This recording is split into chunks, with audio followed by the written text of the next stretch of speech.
안녕하세요. 사연을 부탁해입니다. 오늘의 사연을 소개하겠습니다. 우리 시어머님은 채식주의자입니다. 어느 날 갑자기 채식주의를 하겠다며 가족들에게 선포한 채 시어머님은 절대 고기를 먹지 않았다고 하네요. 채식주의자도 여러 가지 종류가 있다고 들었는데요. 시어머님은 비건이라는 채식주의자로 고기뿐만 아니라 모든 종류의 동물성 음식을 섭취하지 않는 완전한 채식주의자라고 했습니다. 그러니까 한마디로 조금이라도 동물성이라고 들어간 건 절대 먹지 않는 거죠. 저는 개인의 취향을 존중하는 사람으로 시어머님의 취향을 전적으로 존중합니다. 저는 고기를 잘 먹긴 하지만 사람마다 생각이 다를 수 있는 거니까요.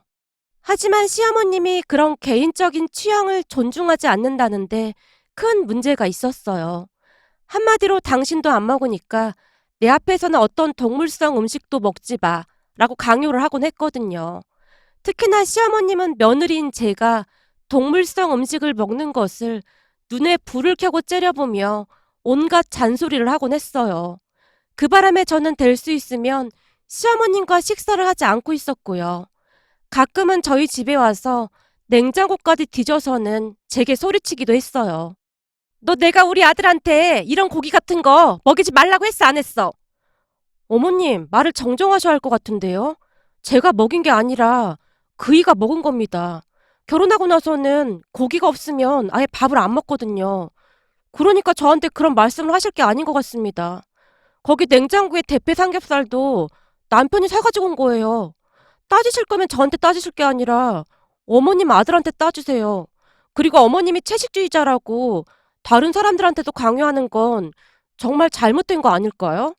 하기 싫다고 하는데 계속 강요하는 건 진짜 아닌 것 같습니다. 너 지금 나랑 한번 해보자는 거냐?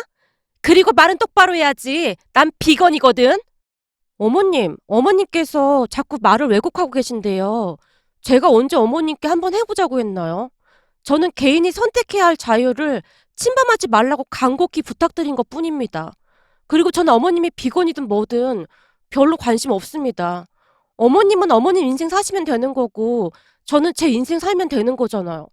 제가 채식주의자도 아닌데 왜 비건인지 뭔 줄 알아야 하는 거죠? 뭐? 너 지금 말 다 했니? 너 내가 우리 아들한테 전화해서 다 말할 테니까 그런 줄 알아. 네, 알겠습니다. 라며 제가 방으로 들어가 버렸어요. 모르는 분들이 계신다면 어디 며느리가 배운 것 없이 시어머니한테 대드냐고 할 수도 있겠지만 한 반년간을 냉장고 검사를 받고 매일같이 뭘 먹었는지 보고하라는 전화까지 받다 보면 여러분도 저와 같은 행동을 하실 수밖에 없었을 겁니다. 언젠가 한 번은 시댁에서 식사를 하던 도중 시어머니가 제 손을 탁 하고 친 적도 있었어요. 얘, 너 살 많이 찐 것 같은데 이제 그만 먹어라. 라고 말이죠. 그날 시아버님과 남편이 노발대발했지만 시어머님은 들은 척도 하지 않고는 요가 매트를 깔고 요가를 하고 있었어요. 그러다 보니 우리 집은 시댁 가족들의 접선 장소가 되어 있었는데요. 일주일에 몇 번씩 시아버님과 서방님, 그리고 아가씨까지 제게 전화를 해서 물었거든요. 예, 우리 오늘 또 건너갈까 하는데 괜찮겠냐? 오늘은 내가 삼겹살을 좀 샀는데 이거 같이 구워 먹자. 장도 우리가 다 봐갈 거고 설거지도 우리가 다 하마. 알겠어요, 아버님. 그럼 저는 딱 기다리고 있겠습니다. 근데 어머님한테 들키면 저만 혼나니까 단단히 준비해서 건너오세요. 걱정 마라. 우리 셋 다 오늘 다 야근이라고 말해놔서 걱정 안 해도 된다. 라며 우리 집에서 만나곤 했어요. 그 사실을 시어머님만 모르고 있을 뿐이었고요. 가만 보고 있으면 시아버님이 이혼하지 않는 게 신기할 뿐이었답니다. 결국 그날 제가 시어머님께 말대꾸를 한 걸 가지고 시어머님이 남편에게 전화해서 울고불고 난리를 친 모양인데요. 남편이 시어머님에게 앞으로 연 끊고 살겠다는 말까지 했다고 하네요. 제가 보기엔 가족들 모두가 시어머님의 억지에 질릴 대로 질린 것 같아 보였어요. 그런 와중에 제가 결혼해서 시어머님께 조금씩 반란을 일으키다 보니 순진하던 가족들이 조금씩 시어머님에게 반기를 들기 시작했어요. 그런데 우리의 반란은 도련님에게 여자친구가 생기면서 걷잡을 수 없이 커져만 가기 시작했는데요. 예비동서는 저보다 더한 사람으로 절대 참지 않는 그런 사람이었거든요. 우리에게 시어머님에 대해 익히 들어 잘 알고 있던 예비동서는 대수롭지 않게 생각하며 걱정 말라면서 도련님과 결혼을 했습니다. 그렇게 동서가 합류하게 되면서 우리의 반란은 그 끝을 알 수가 없게 되었는데요. 동서는 우리가 생각했던 것보다 더 대단한 사람이었거든요. 그동안 제가 조금씩 반항을 하자 동서라는 또 다른 먹잇감을 발견하고는 시어머님이 가차없이 공격을 하기 시작했습니다. 어느 주말 시어머님이 연락도 없이 동선의 집으로 쳐들어간 모양인데요. 서방님과 동서가 점심으로 보쌈을 시켜 먹고 있었다고 합니다. 그 모습을 본 시어머니가 득달같이 쫓아가서는 동서의 손등을 내리쳐버렸다고 하네요. 그 바람에 고기와 김치가 방바닥으로 떨어졌고요. 너 내가 우리 아들한테 이런 동물성 음식 먹이지 말라고 몇 번이나 말했어. 너 내가 우리 가족들은 전부 비건이라고 한 거 잊었어? 그리고 네가 그렇게 고기를 처먹어대니까 뚱뚱한 거 아니야. 전 채식주의자가 아니라서요. 근데 보쌈은 어머님 아들이 먼저 먹자고 한 건데요. 그리고 저 뚱뚱한 편 아니거든요. 뭐야? 너 지금 그걸 말이라고 하는 거야? 시어머님이 말도 안 되는 논리로 화를 내기 시작했다는데요. 그 순간 동서가 두 손바닥으로 탁 하고 식탁을 짚더니 벌떡 일어났다고 합니다. 어머님, 밥 먹고 있는데 예의 없게 뭐 하시는 겁니까? 저는 어머님이 교양 있는 분인 줄 알았더니 이제 보니 교양의 교자도 모르는 분인 것 같네요. 비건인가 뭔가 하시려면 어머님이나 하세요. 왜 싫다는 우리까지 강요하시는 겁니까? 니들이 이러니까 야만인 소리 듣는 거야. 그게 얼마나 나쁜 건 줄 알기나 해? 전 그냥 나쁜 사람으로 살 테니까 그만 나가주세요.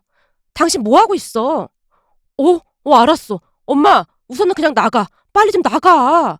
라며 서방님이 시어머님을 모시고 밖으로 나갔다네요. 엄마, 그니까 내가 뭐라고 했어. 웬만하면 우리 아내한테 그런 소리 하지 말라고 했잖아. 엄마 앞으로 각오해야 할 거야. 무슨 일이 일어나도 나는 모르는 일이야. 뭐? 무슨 일이 일어나다니? 그게 무슨 말이야? 지가 그래봤자 CM이를 어떡하겠어? 라며 비웃으며 시댁으로 돌아갔다고 하는데요. 그날 저녁 시부모님이 식사를 하고 있던 와중에 동서와 서방님이 시댁으로 갔답니다. 문을 열어주던 시아버님이 물었고요. 니들이 연락도 없이 웬일이냐? 걔들 나한테 사과하러 온 거니까 그냥 냅둬. 사과할 거면서 왜 그 난리를 쳤나 몰라. 시어머님이 채소를 드시면서 아무렇지도 않게 말을 하더랍니다. 그 말에 동서가 식탁 앞으로 성큼성큼 걸어가서는 시어머님이 들고 있던 젓가락을 냅다 내리쳤다고 하네요. 야, 너 뭐 하는 짓이야? 이게 어디서 배워 처먹은 짓이야? 저요? 아까 어머님한테 배운 대로 했는걸요? 혹시 어머님도 기분 상당히 나쁘셨을까요? 아니, 이게 진짜 미쳤어? 너 지금 제정신이야? 네, 전 아주 제정신이고 어머님의 행동을 그대로 따라한 것밖에 없습니다. 아니, 아까 네가 뚱뚱한데 고기를 디룩디룩 처먹어대니까 내가 그런 거 아니야. 어머님, 이 채소도 살이 찐다는 사실을 모르고 계신가 보네요. 뭐? 채소가 살이 찌긴 무슨 살이 쪄? 어머, 그럼 코끼리는 맨날 풀떼기만 먹어대는데 덩치가 왜 그리도 산만할까요? 한마디로 풀도 너무 많이 먹으면 살이 찐다 그 말입니다. 저는 전적으로 어머니 건강을 위해서 그런 겁니다. 어머님도 우리가 식사하는데 오셔서 제 손 내리치셨잖아요. 아버님께는 정말 죄송합니다. 동서의 말에 시아버님이 노발대발했다는데요. 뭐? 당신 애들 집까지 가서 그랬단 말이야? 당신이 진짜 미쳐도 단단히 미쳤구만. 첫째 내한테도 그래서 한바탕 난리를 치고는 또 그런 짓을 해? 너 진짜 말 다 했어? 뭐 이런 정신 나간 게 다 있어. 시어머님이 동서에게 삿대질까지 하고 난리도 아니었다네요. 한참 나중에 시누이가 제게 전화해서 다 말을 해주더라고요.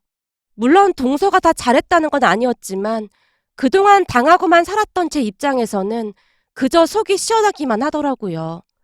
그런 동서의 반란을 시작으로 우리는 더욱더 대담해지게 되었는데요. 시어머니만 빼고 가족 모두가 치킨과 맥주를 마시기도 하면서 더욱 친목을 다지게 되었거든요. 그동안 참고 살기만 하던 시아버님도 당신이 얼마나 힘들게 살았는지를 하소연하시면서 시간 가는 줄 모르고 대화를 하곤 했어요. 그런 와중에도 시어머님의 시집살이는 끝이 없었는데요. 어느 날은 동서가 임신했다는 소리를 듣고는 어디서 인부복을 사서 가져간 모양인데 그 인부복 때문에 또 한 번 난리가 났답니다. 시어머님도 참 대단하신 게 동서 성격을 잘 알고 계시면서 굳이 찾아가서 분란을 일으키곤 했어요. 사실 동서가 한 성격 하긴 했지만 그냥 가만히 두면 조용한 편이었거든요. 아마도 시어머님이 제가 임신 중에 했던 행동을 동서에게 똑같이 한 모양이었는데요. 어디서 5,000원짜리 인부복을 사서 가져가서는 입어보라고 했다고 하네요. 예, 이 인부복 한번 입어봐라. 어머님, 딱 봐도 엄청 작아 보이는데 그걸 제가 어떻게 입어요? 거봐라. 네가 맨날 고기만 처먹어대니까 그런 거 아니겠냐? 네가 그러면 우리 손주한테도 안 좋으니까 지금부터라도 채식으로 바꿔. 우선 내가 사온 거니까 한번 입어봐라. 아니요, 제 스타일도 아니고 전 입고 싶지 않습니다. 뭐? 그럼 시어머니가 사온 건데 안 입겠다 그 말이야? 분명히 말씀드렸잖아요. 제 스타일이 아니라고요. 그래도 정성을 생각해서 한번 입어주면 안 되겠니? 아니요, 전 입을 생각이 없습니다. 그리고 어머님, 만약 아가씨가 임신 중이어도 이런 옷 사다 주실 건가요? 뭐? 내 딸한테 이런 옷을 왜 사다 주겠니? 이건 뚱뚱한 사람들한테나 맞는 거지. 우리 딸은 날씬한데 내가 왜 우리 딸한테 이 따위 옷을 사다 주겠냐? 거보세요. 어머님 딸한테도 안 사다 주는 옷을 왜 굳이 저한테 억지로 입으라고 하시는 겁니까? 저는 안 입을 테니까 그런 줄 알고 그만 돌아가세요. 그럼 넌 어떤 스타일을 원하는 건데? 제가 말씀드려도 어머님은 잘 모르시니까 그냥 신경 쓰지 마세요. 그리고 혹시 형님한테도 저한테 하듯이 이렇게 하신 거예요? 그래도 큰 며느리는 입는 신용이라도 하던데 넌 어쩜 그렇게 모진 거냐? 형님도 참 대단하시네요. 대체 이런 옷을 어떻게 입었을까요? 동서의 말에 시어머님이 씩씩거리시며 나갔다고 합니다. 잠시 후 동서가 제게 전화를 걸어왔는데요. 형님, 진짜 궁금해서 그러는데요. 혹시 전에 어머님이 인부복 사다 주셨어요? 응, 몇 개 사가지고 오셔서는 계속 입어보라고 난리도 아니었어. 그래서 결국에는 입어보긴 했는데 그 다음은 그냥 처박아뒀었지 뭐. 그 뒤에도 시댁에 올 때마다 그거 입고 오라고 어찌나 난리를 치시던지 엄청 스트레스 받았었잖아. 나한테 준 인부복이 5,000원도 안 하는 거더라고. 내가 우연히 시장 가서 똑같은 걸 봤었거든. 그냥 주지를 말던지 어쩜 그럴 수가 있나 몰라. 근데 설마 동서한테도 인부복을 준 거야? 그랬더라고요. 그래서 전 딱 잘라서 못 입는다고 말해버렸어요. 그랬더니 씩씩거리시면서 그냥 가시더라고요. 진짜? 동서 진짜 대단하다. 난 눈치 보여서 그런 말 못했거든. 저는 이미 들어서 다 알고 있었잖아요. 형님 근데 그 인부복 다 가지고 계신 거죠? 그렇지. 마음에 들진 않았지만 버리자고 하니 좀 그래서 그냥 장롱 한 구석에 처박혀 있을걸? 그럼 나중에 그거 저 좀 주시겠어요? 왜? 동서한테 그게 왜 필요한데? 그냥 그런 게 있어요. 암튼 저한테 좀 주세요. 동서가 그 말만을 하고는 전화를 끊었는데요. 딱 봐도 또 무슨 일이 일어나겠구나 싶었습니다. 그런데 그 뒤에도 시어머님이 작정을 한 듯 또 다른 인부복을 사서 동서네 집으로 갔다는데요. 그때마다 동서가 인부복을 쳐다보지도 않고는 그냥 장롱에 처박아 뒀다고 하네요. 그런 동서를 보며 시어머님이 소리까지 질렀고요. 그래서 내가 네 취향에 맞는 옷으로 사왔잖니? 근데 왜 안 입어? 제가 분명히 안 입는다고 사오지 말라고 했잖아요. 그러니까 앞으로 사오지 마세요. 얼마 전에 친정엄마가 백화점 가서 아주 좋은 걸로만 많이 사주셨거든요. 그니까 네 말은 내 건 싸구려라 안 입겠다 그 말인 거냐? 몇 번이나 말씀드렸잖아요. 제 취향이 아니라고요. 시어머님도 대단했지만 동서도 진짜 대단했는데요. 시어머님이 6벌이나 사가지고 갔지만 절대 입지 않았다고 하네요. 동서의 말로는 그냥 좋은 마음으로 사가지고 왔다면 입었겠지만 마치 고기를 먹어서 뚱뚱한 너한테는 이런 옷밖에 안 어울린다. 뭐 그런 표정으로 바라보고 있더랍니다. 그랬으니 동서도 오기가 생겨서 절대 입지 않았고요. 그러던 어느 날은 시누이가 결혼을 하게 되었는데요. 들어보니 혼전 임신이어서 빨리 식을 올려야 한다고 했습니다. 그 말에 동서가 회심의 미소를 지었는데요. 무슨 꿍꿍이가 있어 보였어요. 결혼식이 끝나고 얼마 뒤 시누이가 가족들을 시댁으로 다 불렀습니다. 우리 모두는 무슨 일인가 싶어서 다들 시누이 부부를 기다리고 있었는데요. 잠시 후 시누이가 문을 열고 집 안으로 들어서던 순간 우리 모두는 얼음이 된 채 입을 딱 벌리고 있어야만 했답니다. 그러니까 시어머님이 동서에게 줬던 비슷한 인부복을 시누이가 입고 있었어요. 그 모습에 시어머님이 놀란 채 물었습니다. 아니, 너 옷이 그게 뭐야? 누가 그따위 옷을 입고 있으라고 했어? 왜? 이거 우리 시어머님이 나 임신했다고 사준 옷인데? 다들 어떤 것 같아? 시누이가 해맑게 웃으며 이야기를 하고 있었는데요. 화가 나긴 난 모양으로 시어머님 입에서 기가 막힌 말이 튀어나왔어요. 네 시어머니도 참 수준이 낮아도 어쩜 그렇게 낮을 수가 있냐? 그게 예쁘긴 뭐가 예뻐. 내가 그거 비슷한 거 사봤는데 그거 5,000원도 안 해 이거 사. 어디서 그지 같은 거 얻어 입고 와서는 그걸 좋다고 해벨레하고 있어. 네가 왜 그런 그지 같은 옷을 입고 다녀하는 말이야. 최서방, 자네 그렇게 안 봤는데 지금 우리 집안을 무시하는 건가? 엄마, 왜 이 사람한테 그래? 내가 엄마 딸이라 그런지 엄마랑 보는 눈이 너무 똑같은 걸 어떡해? 난 이 인부복이 너무 예쁜 거 있지? 뭐야? 그 인부복이 예쁘긴 뭐가 예쁘다고 그래? 그 순간 동서가 급히 쇼핑 봉투를 신우이에게 건네며 말했어요. 아가씨, 이거 제 선물이에요. 한 번도 안 입은 거라 인부복으로 입으면 좋을 거예요. 가만 보니 제가 가지고 있는 인부복이랑 아가씨가 입고 있는 거랑 완전 비슷해 보여서요. 어머, 그렇네요. 어쩜 이래도 똑같을 수가 있어요? 그쵸? 아가씨 마음에 든다고 하니까 정말 다행이네요. 역시 어머님이랑 아가씨는 뭔가가 통하시나 보다. 사실 이거 전부 어머님이 저랑 형님이랑 입으라고 갖다 주신 거예요. 이거 안 입는다고 한 달 넘게 저를 달달 볶아댔는데 아가씨라도 입게 돼서 정말 다행이네요. 어머님, 참 행복하시겠어요.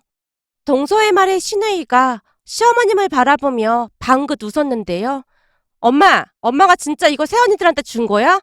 봐봐, 딱 봐도 엄마랑 나랑 옷 보는 눈이 아주 똑같네. 그럼 내가 특별히 이거 입고 나와볼게. 네가 그걸 왜 입고 나와? 작은 새언니 말 못 들었어? 완전 새 거라잖아. 아까우니까 내가 입고 나온다고. 네가 그 싸구려를 왜 입고 나와? 안 돼, 입지 마. 헐, 엄마, 지금 그게 말이 된다고 생각해? 그럼 새언니들한테는 왜 준 건데? 쟤들은 며느리고 넌 내 딸이잖아. 딸하고 며느리가 어떻게 같어? 라고 말하던 시어머님이 동서와 제 눈치를 보더니 급히 말을 아끼는 듯 했어요. 엄마 딸이 시댁에서 이따위 5,000원짜리 인부복 받으니까 엄마 기분이 어때? 완전 치욕스럽지? 거봐. 그럼 엄마 며느리들은 어떻겠어? 엄마, 나 진짜 엄마가 너무너무 창피해. 대체 왜 그러는 거야? 그리고 우리 시어머님은 채식주의자는 아니지만 고기를 잘 안 드시긴 해. 근데 우리한테 채식만 하라고 절대 강요는 안 하셔. 먹고 싶음 알아서 먹으라고 하지. 근데 엄마는 왜 엄마 생각을 우리한테 강요하는 거야? 엄마 진짜 잘 생각해야 해. 그러다가 말년을 외롭게 혼자 보내고 싶어? 남편도 있고 자식도 있는데 내가 왜 혼자 보내? 엄마가 자꾸 가족들 힘들게 하는데 엄마랑 같이 살고 싶을까? 사실 우리 말이야. 그동안 큰새언니네 집에 가서 고기도 구워 먹고 치킨도 시켜 먹고 그랬어. 우리 집 놔두고 왜 그렇게 살아야 하냔 말이야. 채식주의 하는 거 아무도 안 말려. 근데 왜 우리한테까지 강요하냔 말이야. 신우이가 큰 결심을 한 듯 시어머님에게 쏟아내고 있었는데요. 가만히 듣고만 계시던 시아버님도 한마디를 하셨어요. 나도 이제 그 징글징글한 풀떼기만 먹고 못 살겠어. 내가 얼마나 오래 살지 모르겠지만 당신 눈치 보면서 그렇게 사느니 난 그냥 맘 편하게 먹고 싶은 거 먹고 그렇게 살아갈 생각이야. 그러니까 우리 그만 이혼하자. 시아버님의 말에 시어머님의 눈이 커질 대로 커져 있었어요. 뭐? 이혼? 당신 미쳤어? 그니까 지금 나보고 이혼하자 그 말이야? 그래. 난 도저히 이렇게 못 살 것 같으니까 그냥 이혼하자. 나도 다른 사람들처럼 평범하게 집에서 삼겹살도 구워 먹고 치킨도 시켜 먹고 싶어. 그동안 당신 때문에 허구한 날 풀떼기만 먹었더니 다음 생에는 염소로 태어나지 않을까 걱정이 되기도 하고 아님 내가 지금 염소가 아닌가 싶기도 해. 암튼 이러다 정신병까지 걸릴 것 같으니까 그만 이혼하자. 라며 시아버님이 짐을 싸서 우리 집으로 오셨어요. 내가 집 구할 때까지만 여기서 지내마. 진짜 이혼하시게요? 그럼 내가 장난하는 줄 알았냐? 나 지금 무지 심각하다. 요즘은 고기 맛을 자주 본 뒤로는 고기가 없으면 밥도 안 넘어가. 시아버님께서 심각한 표정으로 말씀하셨어요. 그렇게 며칠이나 지났을까요? 시어머님이 우리 집으로 찾아오셨습니다. 그리고 시아버님께 선심 쓰듯 말했어요. 알았어. 그럼 고기만 먹게 해주면 되는 거지? 고기 먹게 해줄 테니까 얼른 집으로 돌아가자. 다 늙어서 이혼은 무슨 놈의 이혼이야? 아니야. 난 그냥 자유롭게 살고 싶어. 당신처럼 예민한 여자랑은 더 이상 못 살겠어. 그러니까 그냥 이혼하자. 알았다고. 내가 잘못했다고. 당신이 원하는 대로 다 해줄 테니까 그만 돌아가자고. 그럼 여기 각서에다 서명해. 라며 시아버님이 가방에서 서류 한 장을 꺼내서는 시어머님께 서명을 하라고 했어요. 내용은 앞으로 절대로 먹는 음식에 상관하지 않는다. 뭐 그런 내용이었어요. 절대 이혼만 할 수가 없었던 모양인지 시어머님이 울며 겨자 먹기로 서명까지 했습니다. 어느 날은 시아버님이 우리에게 말씀하셨어요. 진작에 이혼 서류 들이밀 걸 그랬어. 이게 다 아빠 때문이야. 아빠가 조금만 빨리 용기를 냈으면 우리도 고생을 덜 했을 텐데. 시누이가 안타깝다는 듯이 말하고 있었는데요. 사실 평생 동안을 니들 엄마 눈치만 보고 살아서 그게 당연한 건 줄 알았는데 며느리들이 반란을 일으키는 걸 보면서 많은 생각을 하게 됐어. 아닌 건 아니라고 말을 했어야 했는데 그걸 못하고 살았던 거야. 왜 그리도 못나게 살았는지 모르겠구나. 시아버님께서 한탄까지 하셨어요. 그렇게 우리는 시어머님만 빼고 다들 고기를 먹을 수 있었습니다. 물론 시어머님은 우리에게 어떠한 말도 하지 않았고요. 그런데 나중에 시어머님의 건강에 약간의 문제가 발생했는데요.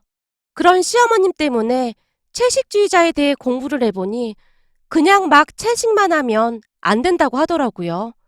그러니까 영양소를 적절히 해서 먹어야 하는데 그 부분에 있어 문제가 있었다고 합니다. 칼슘이나 오메가3 섭취 등이 제대로 안 돼서 문제가 생긴 것 같은데 아무래도 채식주의를 하더라도 균형 있는 식사를 반드시 해야 한다고 했답니다. 시댁 가족들 말로는 시어머님이 어느 날 갑자기 채식주의자를 하겠다고 했다는데요. 그것만이 장수의 비결이라고 하면서 마치 사이비 종교 마냥 믿기 시작했다고 합니다. 그런데 그냥 여기저기서 주워들은 것만 가지고 시작을 했던 모양이었어요. 다른 시댁 가족들은 밖에서 몰래 생선도 먹고 그래서 괜찮았지만 시어머님은 집에서 아는 지인이 하라는 대로만 했으니 아무래도 균형 있는 식사는 못했던 것 같았어요. 어느 날 병원을 다녀온 시어머님이 심각하게 말했거든요. 오메가3가 부족하면 치매가 오기도 하고 그런다고 하는데 걱정이야. 거기다 칼슘도 많이 부족하다고 하고. 안 그래도 요즘 무릎도 아프고 뼈마디가 쑤시는 게 이것 때문인 것 같기도 하고. 그러게 내가 뭐라고 했어. 그게 아무나 하는 건 줄 알아? 당신 거울 좀 봐봐. 지금 뼈만 남아서 몰골이 말이 아냐. 한 10년은 더 나이 들어 보여. 시아버님의 말에 시어머님도 뭔가 심각한 걸 느끼긴 했던 모양으로 그 뒤에는 조금씩 생선도 드시고 하시더라고요. 그런 시어머님을 보며 많은 걸 느꼈는데요. 물론 채식주의자 좋죠. 하지만 그냥 맹목적으로 따라하는 건 절대 금물임을 다시 한번 깨달았답니다. 그러다 어느 날 동서가 시어머님께 쇼핑봉투 하나를 드렸는데요. 이게 뭐냐?